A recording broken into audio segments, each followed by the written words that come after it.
Chapter 9. As he passed by, he saw a man blind from birth, and his disciples asked him, "Rabbi, who sinned, this man or his parents, that he was born blind?" Jesus answered, "It was not that this man sinned, or his parents, but that the works of God might be displayed in him. We must work the works of him who sent me, while it is day. Night is coming when no one can work. As long as I am in the world, I am the light of the world." Having said these things, he spat on the ground and made mud with the saliva.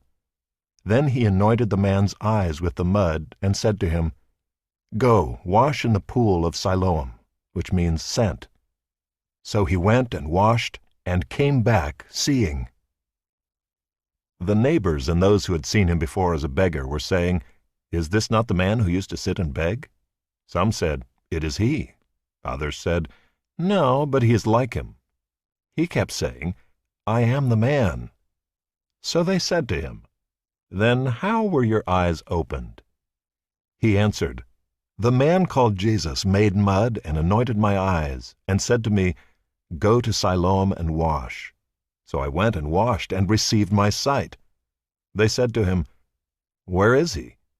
He said, "I do not know."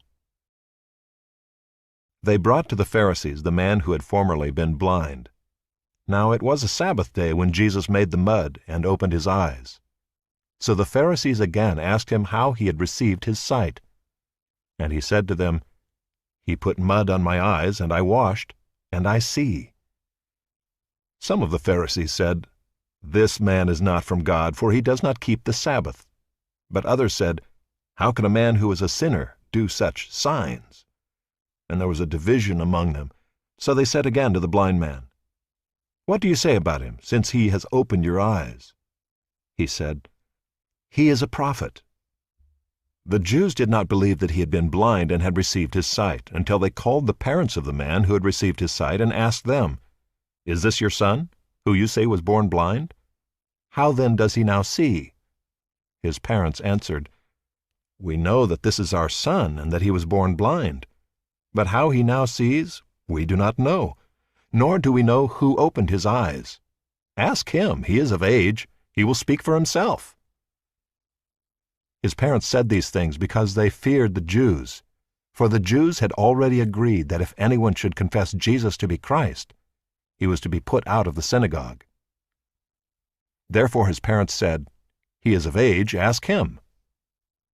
So for the second time they called the man who had been blind and said to him, "Give glory to God. We know that this man is a sinner." He answered, "Whether he is a sinner I do not know. One thing I do know, that though I was blind, now I see." They said to him, "What did he do to you? How did he open your eyes?" He answered them, "I have told you already, and you would not listen. Why do you want to hear it again? Do you also want to become his disciples?" And they reviled him, saying, "You are his disciple, but we are disciples of Moses. We know that God has spoken to Moses, but as for this man, we do not know where he comes from." The man answered, "Why, this is an amazing thing. You do not know where he comes from, and yet he opened my eyes. We know that God does not listen to sinners, but if anyone is a worshiper of God and does his will, God listens to him. Never since the world began has it been heard that anyone opened the eyes of a man born blind. If this man were not from God, he could do nothing." They answered him, "You were born in utter sin, and would you teach us?" And they cast him out. Jesus heard that they had cast him out, and having found him, he said, "Do you believe in the Son of Man?" He answered, "And who is he, sir, that I may believe in him?" Jesus said to him, "You have seen him, and it is he who is speaking to you." He said, "Lord, I believe," and he worshipped him. Jesus said, "For judgment I came into this world, that those who do not see may see, and those who see may become blind." Some of the Pharisees near him heard these things and said to him, "Are we also blind?" Jesus said to them, "If you were blind, you would have no guilt. But now that you say, "We see," your guilt remains.